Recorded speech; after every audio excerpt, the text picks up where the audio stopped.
ご覧ください。この美しく彫金された腕時計を。こちら全部手作業で彫られているんです。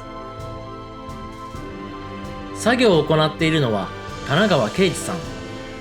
日本では数少ないウォッチエングレーバーと呼ばれる職人です。一箇所彫るためだけの道具も作るんですか？そうですね。その形に合わせた一彫りのために道具を作ることもあります。作品はもちろんですが、道具についても妥協は一切ありません。今回のクラフトマンチャンネルはウォッチエングレーバー神奈川圭司さんの卓越した技と世界中の人々を魅了するその作品たちに迫ります。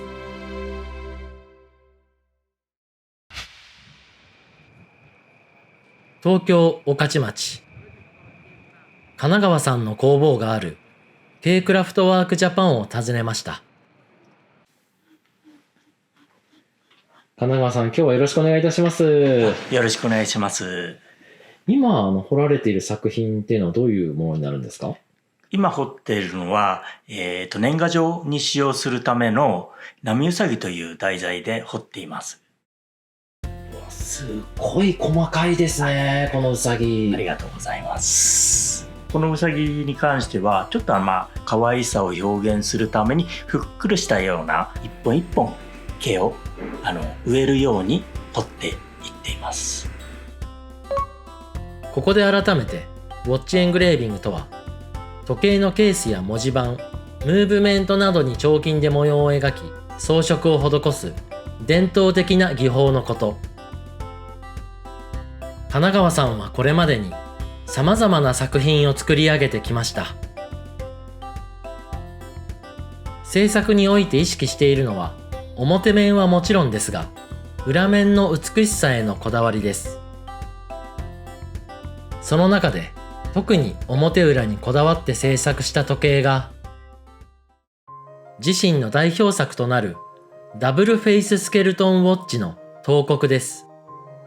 制作に至った経緯を伺いました。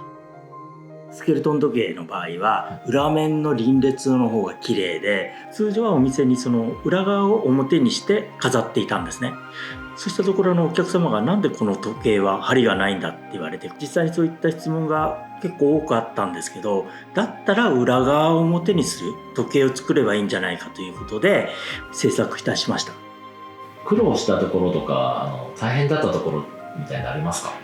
この時計に関しては自分の、オリジナルとして、テスト的に作った時計なので、特に苦労というよりも楽しみながら制作をいろいろしていきました。通常よりも約2倍以上の作業時間を要したという特別な一本です。一つ疑問に思ったんですけど、このような複雑な彫金を施す際、設計図みたいなものってあるんですか？あります。実際これが作品を作るときに描いたデザイン画です。すごい。これ写真じゃないですよね？そうですね。実際この辺は手書きで描いてるんですけど。手書き？このように複雑な彫金を施す依頼を受けた場合は、その内容を自らイラストに書き起こします。そうすることで依頼主と神奈川さんの間で最終的に完成するデザインの思い違いを未然に防ぐことができます。確かに自分のイメージを神奈川さんに伝えて、できたものがそれと違ったみたいになっても困っちゃいますもんね。そうですね。だから事前にこういうふうにイラストで確認するのっていいですね。神奈川さんはウォッチエングレーバーとして活動する前はイラストレーターとして活躍していました。このようなリアルな画風を得意としており、イラストの世界でも成功を収めていました。そんな神奈川さんがなぜウォッチエングレーバーへと転身したのでしょうか。私が描いてたイラストっていうのは手書きにこだわっていて、コンピューターを使わずに描く絵を中心にやっていたんですが、だんだんそのコンピューターで作品を作れという依頼が多くなってきまして、でその頃趣味だった時計ですね。時計っていうのは本当に修理もそうですけど、時計作りも手で作る、一点物で作るっていうことに惹かれまして、それで時計の方に移りました。エングレービングの技術というのはどういうふうに習得されたんですか？私の彫りっていうのは趣味で始めたものですから、自分で見よう見まねでこういった道具を使えば彫りができるんじゃないかって、いろいろ探りながら彫りを始めました。ということはもう完全に独学っていうことですか？そうですね。先生もいないのでこれをやっちゃいけないっていうことがなかったので、本当にいろんな技法を試しながら自分なりの彫り方を見つけながらやってきました。ビュランと呼ばれるエングレービング専用の刃物も全て神奈川さんのオリジナルです。ビュランについてのこだわりっていうのはあるんですか？私の場合はその彫りに合わせて自分なりに形を変えて、それに合わせた道具を毎回合わせて作っていっています。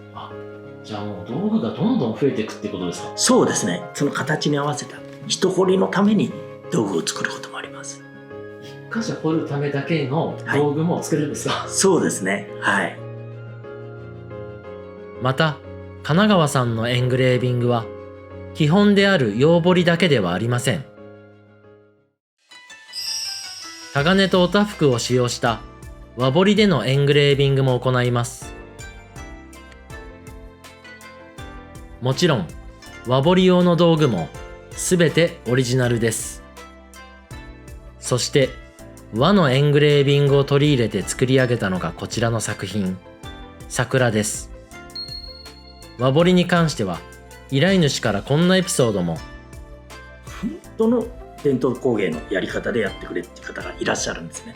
でその場合に実際に私は洋彫りもそうなんですけど自己流です。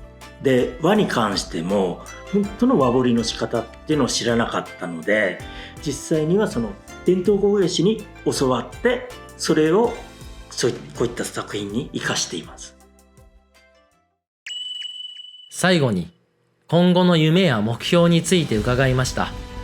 私の場合この彫金を始める前にいろいろやっぱりイラストを描いたりとか、それこそ七宝の勉強をしたりとか、ですから普通のそのエングレーバーと違うようなことを経験してきてるので、それを一つの時計に盛り込んだようないろんな技法を使った時計、今までないような時計を作りたいと思っています。既存の手法だけにとらわれず新たな技法で作品作りに挑戦し続ける神奈川さん。